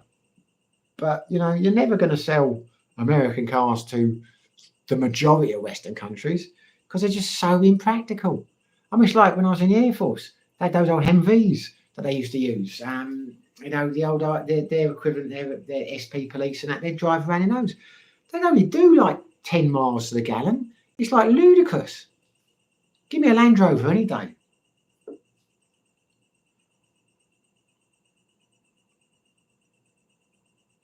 Ones and zeros, yeah, the vehicles that are large and obnoxious. When I say obnoxious, I'm not knocking them. I'm not being anti-American cars, but they are just not cut out for Western use. And you do see an increasing number of like BMWs and Mercedes and that over in the States. So they obviously like them. I mean, it's like those muscle. I mean, it's like American sports. They are completely different to Western sports. You either love them or you hate them. It's the same with the cars, like the muscle cars and that. They are a very American thing. Can I have the aircon back on, please, my love? But No. Joke. that was a funny one. The plaster finger. Life is a shit sandwich. The more bread you have, the less shit you have to put up with. That's actually very good. Ones and zeros. We make pickup trucks that cost 90k. It's ridiculous. Yeah, I noticed that when they were talking about the tariffs the other day. They were saying like, they showed some of these pickup trucks, and they were saying they were like $110,000, but they will be $135,000 if the tariffs come in. And I'm thinking, how much are they? Who the hell pays that for a pickup truck? And what brands are they expensive? Because you see a lot of the old Ford Rangers and that over here, but you see a lot of the Toyota Hilux and that, because they love their four-wheel trucks over here. But I've never seen any in that price range. I think the Rangers are like, I know, a couple of thousand pesos, so what's that, about £30,000 or whatever. But God, I was amazed how expensive some of those pickups were. Speaking of Asia, Simon Kendall, you got yours before they cracked down on the rules, but that's the Philippines. I made inquiries just after I seen you, and they were easy, but not when I was ready 8 months later. Yeah, but I think a lot of it depends. They might have cracked down, Simon, but a hell of a lot of it is luck, mate, because it always makes me laugh when I used to do those videos. I've stopped doing information videos. Just because I've done it now, you know what I mean? If I opened another account for something that I thought was interest, I would put it up. But when I got my driving license, I just told exactly what happened. And people turned around and said, you're talking crap. You can't transfer to this. You can't get your motorbike license if you haven't got one. And I'm sitting there thinking, you think I'm making it up? Why would I be making it up? I showed you the license. I just talk about my experiences. So the reason I'm saying that, Simon, if it looks like I've gone off track, I said, went to the bank and opened a bank account. Their rules were I had to be there for more than 6 months, which I had been. I opened the account then and there. It was very simple. It was done. I put a video up. Then I got a couple of comments, you're talking crap. I tried to open a bank account last year and I'd been here a year and they wouldn't let me do it. And you think, well, I'm not talking crap. I'm telling you what happened to me. As I always say, your experience is going to be different over here. You know, anywhere you go, whether it's the LTO, whether it's the immigration office or whatever, you will get a different answer on a different day. It all depends who's serving you that day, how they are interpreting the rules. And, you know, if you get the answer you don't want, go back again next week, see someone else. Go back a couple of times, you'll probably get the answer you want. So they may well have cracked down, mate. I'm not saying you're wrong. I'm just saying I got a couple of comments saying I was talking crap, and a couple of guys said that they'd tried to do the same thing that week and it hadn't worked for them. But then I got a few comments saying they'd watched the video and they got theirs no problem. So it really is luck of the draw. Because he said to me in the thing that when I went to the bank that I needed to have a 6-month visa, not be here 6 months. To which I said to her, no, that's not right. I said it respectfully. I said, there is no 6-month visa here. You can't get them. They've stopped them. The rules say 6 months. And she looked at me and said, okay, and just did it. You know what I mean? So sometimes if you're nice and you're polite and you explain it to them, but that was just my experience, because a lot of it is misunderstanding. Nicholas, my friend was quoted by agents, $15,000 to open a bank account, as it's impossible now to get on tourist visa. Are you serious? Wow. I don't know about that, mate. I don't know. I have not been there for a while. I am surprised though, because if you were to, I mean, I had a mate about 3 months ago went over and got a retirement visa, and he did not have the funds. He did not do anything, and it cost him £450, and they sorted everything out. And part of the process was going down and opening a bank account for him and putting the money in and taking it out, doing it all the way, and that was 450 quid, which would be less than 20,000 baht, and that included the visa a lot. So if they're quoting only 5,000 less than that for opening a bank account, then either something has gone very wrong in the world, or your friend is talking to the wrong people. But I am going to go to the Philippines next month. Thailand next month, and maybe I will speak to a visa agent about doing an interview and asking them. There's a good idea. I hadn't even thought about doing that. Maybe that's what I will do. But that's outrageous if it's 15,000. I mean, that is ridiculous. I mean, that is a lot of money. Again, and try parking a Hummer. Yeah. Well, I park. Yeah, you're right. I mean, they are. I drove them a few times when I was in Saudi, and they're great for going up and down the desert. I mean, you can bump around them and that. I mean, I never had one, but we had an ATV. We had the 3 wheels, which we were allowed to sign out anytime we wanted to. But that's like we drove around because we had 2 short base and 1 long wheelbase Land Rover in our little police section. But their equivalent, the American Air Force Police, they had Humvees. And a couple of times we took turns driving our cars. And I can't imagine driving one lane around the city or trying to park it up, in New York or something like that. It'd be a bloody nightmare. And they're not as much fun to drive. You get a lot more. And I think our Land Rovers were better getting up and down the sand dunes and theirs were faster, definitely. I mean, not as protected in their armour and all the rest of it, but yeah. And a fraction of the price. Christ, those things are expensive. Leaving stress behind. Sorry I came in late. Do you already have a place lined up to stay in Thailand?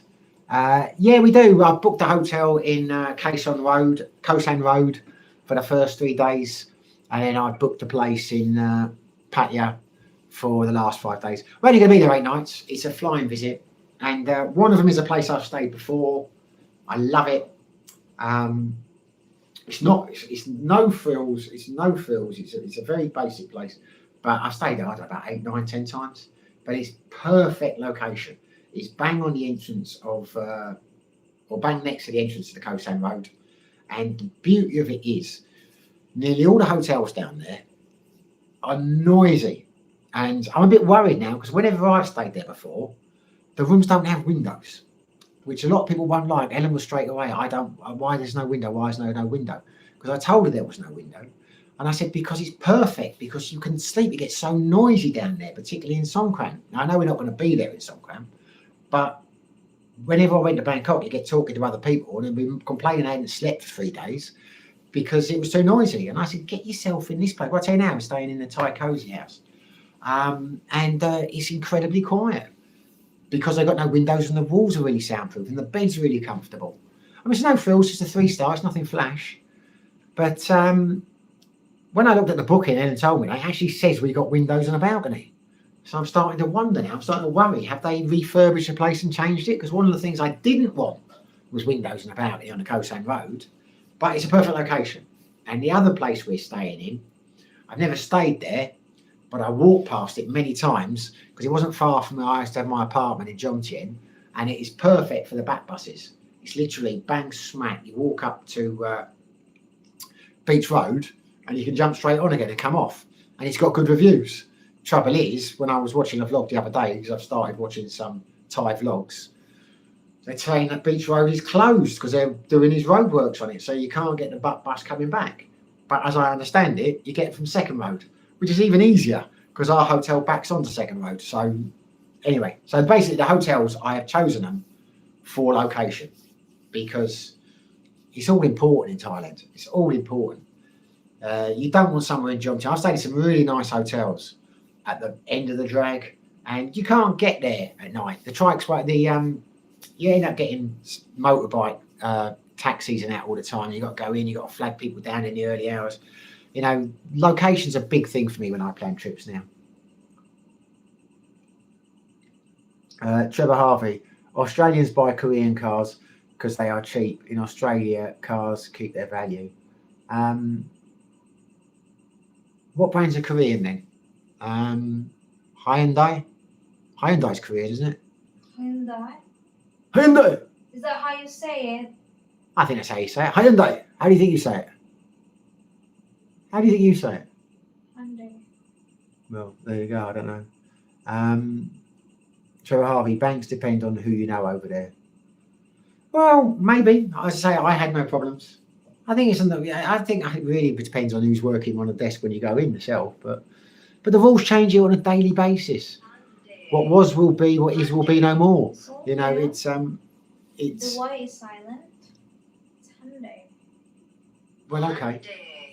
All right. Apparently, I pronounced it wrong. Hyundai. Ellen, she's very supportive. She sits in the background and picks up on my mistakes. very supportive. Simon Kendall, I tried 6 or 7 banks, but I'm sure Cebu would be different to Duma. It's all about who is behind the counter. I did get an offer for one if I was going to deposit 500 USD.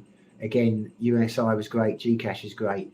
I'm not a fan of Gcash. I think mine I had to put in, was it 2,000 or 4,000 I had to keep in there? 2000. I think it's 2,000. I had to put 2,000 in, and I had to keep 2,000. There always has to be 2,000 pesos in my account. But to be honest with you, it was one of the most pointless things I ever did, open that bank account. I had big plans. I was going to transfer this and transfer that. I've never really used it. I put about 10,000 pesos in there when I opened it, and I've swiped it at McDonald's a couple of times where they got the contactless, but I've never really used the damn thing. Plastered Finger, Rabaturo Village Plaza. That's a great hotel. No, we're already done, mate. We're already booked. We've as I say, it's all about location for me. I know there's 3 restaurants where I know we're going to eat at least once. We're only there for 5 nights, and they're all close to where we're staying. And I say the back bus is there. There were lots of hotels, you know. It's to me a room's a room, and they get good ratings. I mean, they're only 3 stars, but you know that they all get like 8 plus, you know, out of 10 on the things. It's location. It's all location. We're not going to be in the room much. Says I'll go out the first day. I'll get smashed down my head, and then Paul Ed will be saying, "Come on, let's go in." I'll be like, "Leave me alone. I need to sleep. My head hurts." And I'll get up at 5 o'clock and I'll go straight down the bar again, and she'll spend a whole day, whole week crying into a cocktail, thinking. But she says she doesn't mind. She wants to go to coffee shops and eat cakes in the morning and drink a coffee. So there we go. Simon Kendall, Trevor Harvey, I send money from NAB to WISE, go Gcash, go to eSIMs, get above bank exchange rates and less than $2 US for the conversion and transfer. You say, well, I, you know, this is the thing, that's why I didn't bother using the bank account. The reality is I get extraordinarily good rates on Starling, my internet bank account. And I just can't bother with the hassle. I go to the ATM 3 times a month. I draw out 20,000. I pay my 250 peso thing, and that's it. You know, I could transfer it over and go. I can't be bothered for that kind of money. You know, it's I had big plans about how I was going to transfer over a few £1,000s and put it in that bank account and do this and do that. But I started reading these horror stories that if you transfer more than £1,000, it might get held or frozen because of money laundering and all the rest of it. And I thought, ATMs are the way forward for me. I can't be bothered. When you think about it, what am I spending a month on ATM fees? I'm spending usually 750, maximum 1,000. So £10 a month on fees. I'm getting a fantastic exchange rate with Starling. Works for me. Frankly, Brian, KSR is one of the world's great meeting places. Do you remember the Apple Guest House off the KSAR behind the temple? I think the hotels have gone on more upmarket in recent years. I tell you what, mate, you have got me. You have blown me away here. I lived in Jonglei for about 6 months, and then I used to go down every 3 months to do a visa run. When I used to do the old Cambodians from the Victoria pub, they used to do the visa run. Just went over from Soy 6. I don't know where you're talking about, to be honest with you. I'm terrible with names. I know Cybercow well. I know Walking Street well. I know John Tiem well. When you're saying KSR, I don't even know what KSR is, I'll be honest with you. KSR behind the temple. Which temple? You completely lost me there. I'm awful with names. I'm sure I know where you mean. It's just it's been a while since I've been there, and the KSR thing, I can't think where the KSR does not ring a bell at all.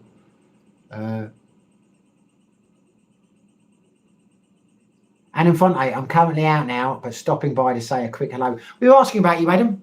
Thanks for coming, brother. It wouldn't be the same without you. It is, yeah, we were saying earlier on, this is the first time. There's a couple of people that haven't been here. You've not been here. honestly uninterested in not being here, and Jim's not being here tonight. So you've been missed, mate, but now you have arrived, so all is good. I hope you're having fun over there, brother. And look who says that, Jim's just arrived. Hi everybody, Jim Pendergast. Hi Jim, we've been talking about you. We've been wondering what you were up to and where you were. Welcome, Jim. As I just said, you probably heard me. 3 people we were wondering where they were.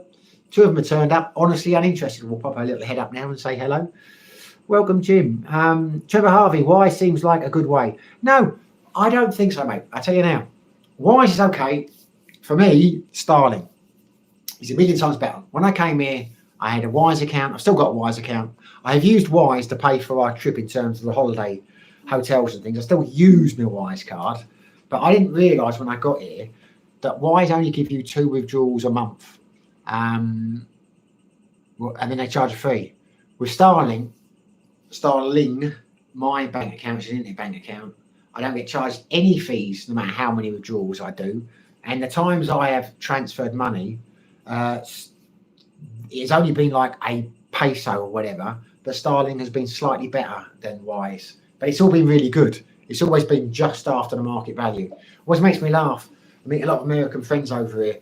I've said this before on the thing, that they think they get their fees reimbursed when they use the ATMs. They're like, oh man, you shouldn't be paying for your fees, you're getting reimbursed. And I say, listen, brother, I'm telling you now, the only reason they can reimburse your fees is because they are screwing you on the exchange rates. They're like, no. I said, well, you show me next time what exchange rate you're getting. And I'm not joking. I had that idiot who tried to attack me. He showed me one of his bank accounts. And yeah, he was getting his fees back.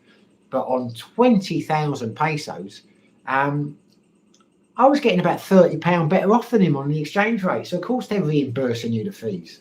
You know, banks don't give you anything for nothing. So, yeah, Trevor, in answer to your question, Wise is good. If you can't open Starling, then Wise is a very good option. But I've found since I've had Starling, which is an online, don't have any branches, a British bank, they have been fantastic.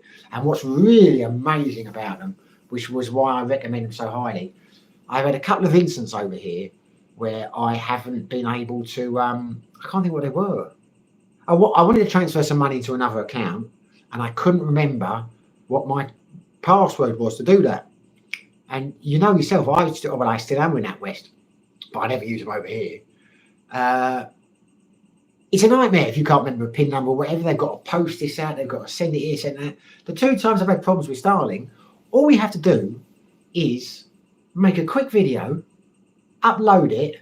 So I say, right, my name is blah, blah, blah, blah, blah.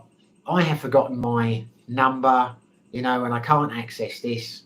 And you send, and you'll get a message saying they will reply within 6 hours or something like that. And both times, within 20 minutes, it's sorted. It is fantastic. And if you lose your card over here, all you got to do is upload a video. I've never done it, thank God.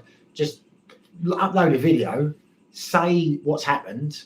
They'll identify it as being you, and then they'll send it to an address that you provide. It's £5 to send it to the Philippines. NatWest, they'd only send it to your bloody home address. And you'd have to activate it in a UK bank first. For a traveller, I can't speak highly enough about Starling. And I'm sure there will be others, other internet banks, but I've not had an experience of them. But compared to high street banks, Starling are light years ahead.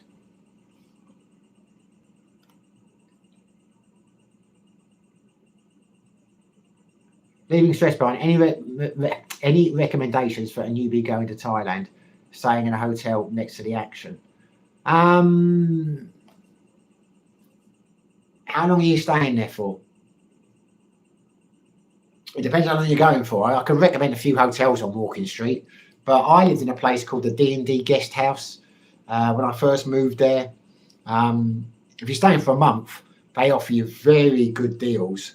They're like little apartments, and they're up Soy Diamond. I was literally where I lived when I first moved there before I went to John Checks. I had a couple of months in Pattaya first.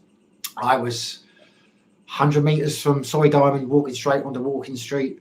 But there's quite a few. I've heard good things about the Walking Street Hotel, which is at the bottom. Depends where you want. I'm trying to think of the hotels I've stayed in when I've stayed in Pattaya. Because because I've not stayed in that many because I had an apartment in a Laguna in Jomtien, but it's quite small. But I tell you, the red what's it called? The red something. They're a chain. There's one down near Central Festival. Oh, I don't know. I'm going to lose my whole train of thought if I think about recommending places. But a March. I quite like the March Hotel. A lot of Indians. That's over the back of Side Back Out. I stayed there a few times. It's a nice hotel, that is, for the price. But it depends what actually you're looking for. I mean, are you looking at Morgan Street? Are you looking for Side Back Out? I wouldn't worry about being close to the action, mate. I'd worry about being close to the buses. You know, I keep saying to Ellen, because Ellen's like, why are we staying in Jomtien? I say, we're staying in Jomtien because it's quiet, it's peaceful, it's a nice beach, and it's 15 minutes to get to the centre of the action. And we'll get the bus just outside the house. A hotel, rather.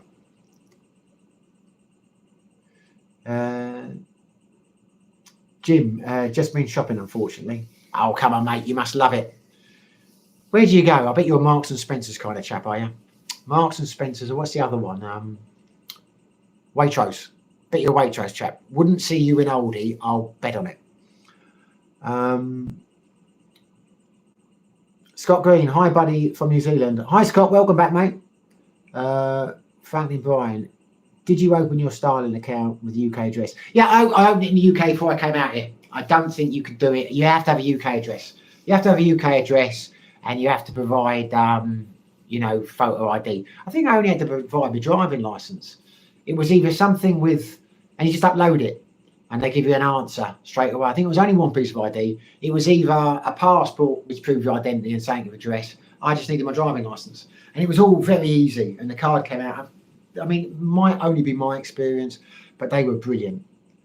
Simon Kendall. You can only have a styling bank if you're a UK resident, but it sounds very good. But yet, Wise is a good option for us Aussies. Yeah, it is a British. It is a British bank. Yeah, it is a British bank. You're right about that, Simon. It is a British bank. But maybe there's an Australian. What's the other one called? Remit. I have no experience of them. I've never used them, but a lot of people speak highly of them. I'm not quite sure how they work. And there is another one called Revolut. I think they're supposed to be on a par with Starling. Because when I was looking at the choices and I was looking at reviews and what they recommended before I came here, Starling and Revolut got basically the same kind of rating, I think, if I remember rightly. But I went with Starling, and I don't regret it. But that doesn't mean Revolut aren't good as well.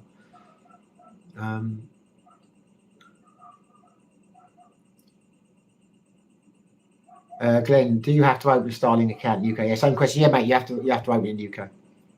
Well, I don't suppose you would. I mean, you could probably, if they didn't know. I mean, how would they know where you were? The point is you have to have a UK address. And I think they would only send the first bank card to a UK address. But I mean, I suppose you could get around it if you were over here, if you had someone who would send it to you. I'm not sure, mate, but yeah, it is a bank account. It is a British bank account for British residents. Scott Green, what made you live in the Philippines than Thailand? I just wanted to try somewhere else.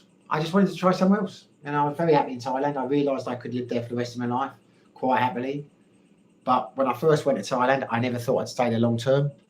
And I got there, I loved it, and I thought this is brilliant. And I thought, well, wait a minute, maybe there are other places that are better. So I thought I would try a couple of other countries before I decided where I wanted to go. And I'm blissfully happy. I'm glad I came to the Philippines. But it's not going to be for everyone. I know some people prefer Thailand, some prefer the Philippines. You know, Philippines is a very challenging place, but to me, it's worth the challenges because of that little beauty over there on the bed with her phone, looking so interested. Doesn't know a word I'm talking about now. Now she's spun around. I'm here for you, sweetheart. Yeah, please. And her reply is aircon off, please. I don't know where the aircon. I don't think I've got it. You've got it next to you. Really? You're telling me to switch it off. You've got it. Yeah. Nicholas, are you afraid when you visit Thailand you might not want to go back to the Philippines? No, I'm not afraid because I don't have to go back to the Philippines. I could just stay there, couldn't I? No, not really. It'll be interesting to see how it hits me, but you got to temper it. Like, you know, I'm very wary of the fact that places are attractive on face value. What do I mean? I used to love Vegas. There's a few business interests in Vegas, and I go there for a couple of months at a time, and I loved it and I thought it was brilliant. So I moved there. And after 6 months of living there, I hated it. So when I lived up in the mountains in Petrograd, whenever I went to Pattaya to do the visa runs or stay for 3 or 4 days, I thought, I love this place, I don't want to leave. But in the back of my mind, I knew after having lived there for 6 months, or 7 months, but not entirely, it was like 6 in Jomtien and 2 months in Pattaya, I realised it wasn't for me. So I don't know. But it would be interesting. I mean, if Ellen loves it there, and I love it, and she was to say, let's move there, I don't know. As I say, but you got to take each day as you come. No, I quite like the idea of it being there as a holiday destination, because a lot of people will fool you that Thailand's the perfect place to live. It is a great place to live, but there are lots of negatives with it as well. I mean, like our friends here saying about Nick was saying about 1,500,000 pesos to open a bank account. And that, you know, they don't particularly want us in. A lot of people don't want you in Thailand anymore, and they're making it more difficult with the taxation and things. So I like to stay in a place where you feel like they actually want you. Glenn Harrods. Of course, Harrods. Nicholas Littles. There's no way Jim will go to Littles. No way he'll go to Littles. Iceland, maybe, but not Littles. Jim Pendergast. A Japanese shop called Uniqlo. Isn't that a clothes shop? What's that Japanese shop called in Robinson's? The clothes. Is that Uniqlo? Uniqlo. Oh, Uniqlo. It's a different shop. There you go, mate. Is that a food shop, Jim? Uniqlo? Have you been buying oversized shirts and things like you're a trendy guy, or is this for food? Scott King, winter now, hate cold, enjoy heat. Well, there we go. Jim Pendergast, Ellen is the reason Simon's in the Philippines. Well, Jim, that's not true, is it? Because I didn't know Ellen before I got here. So she might be the reason I'm staying in the Philippines. She's not. She's one of the reasons I'm staying in the Philippines. Who am I kidding? She's the reason I'm staying in the Philippines. But she's not the reason I'm here, because I didn't know I was going to meet her, did I? It's now she's threatening to throw something at me now because she thinks I'm talking shite. But yeah, she's one of the reasons I've stayed longer. Well, I always said I would stay here for 2 years. I always said from day one on the videos, I am here for 2 years, no matter what happens. And we have not reached the 2-year mark. And I always try and stick to my word. But no, Ellen is a huge factor in it, but she's not why I came here. As I say, I didn't know who Ellen was when I first came here. And she didn't know who I was. Imagine how much her life has improved. She never knew there was such a wonderful guy somewhere such a wonderful guy out there who was going to change her life. Scott again found Chiang Rai boring. Well, there you go. Maybe then, Scott, Chiang Rai is not the place for you. I've heard good things about Chiang Rai. I think it's improved a lot. Depends what you're looking for. You know, I think apart from the burning season, I'd be very happy in Chiang Rai. 97420 Empire. No place is perfect. Wise words, 97420 Empire. You're true. Nowhere is perfect. Jim Pendergast. Yes, clothes shop. There you go. See, Jim, I'm down with the kids. I know a Japanese clothes shop when I hear it. There you go, mate. You're clearly a dedicated follower of fashion if you're buying your clothes in or was that Nora's? Or was it gifts for the kids? I don't know. I think we just I was just talking to you, Jim, but I think we went offline. I don't know what happened there. I'm back on now. What do you mean I have another one? Yeah, I know that, but I think we just went off then. I don't know if Jim got my answer. I was just talking to Jim and it went off and it came back on live. Scott Keane, have you met any Kiwis living in the Philippines?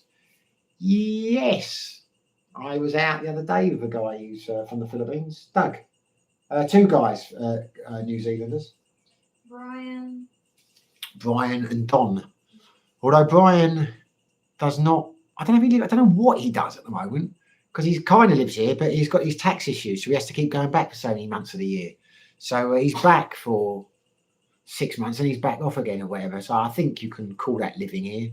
But he's the only one I know who's in terms of socially, but there are Kiwis around. A lot of people keep mistaking me for a Kiwi. I had a guy once in City come up to me and said, so which is it? And I said, what's that? I never met the guy from Adam. He said, what are you? And I said, what am I? He said, come on, answer the question. Are you Australian or are you New Zealand? Because we can't tell. I thought, there you go. You clearly can't tell because I'm neither.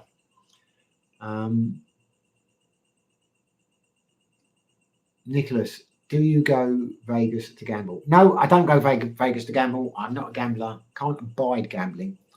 No, we had a business interest over there when I had a security business to do with cameras. And then we got into something else, which I won't talk about. But no, we used to go there. It was boxing. I'm a big boxing fan. And my business partner, Alan, he liked to gamble. His first job was a croupier. He liked to gamble. And it was a good combination. And there was a series. I'm going to become a long story now. You don't really want to know. But we started going there for holidays a few times a year. And we would try and tie him with the boxing matches. And then we got to know people over there. And Alan was quite a high stakes gambler, which I loved because it meant when I was with him and he was playing blackjack, I'd get comped for a lot of stuff. And I liked the boxing. We got to know people and we were in the security business and we did cameras. And of course, there were lots of cameras in the casinos and the whole thing kind of evolved. And by the end of it, I had a travel business called Creme de la Creme Travel. And we used to do VIP experiences in the top bars and that.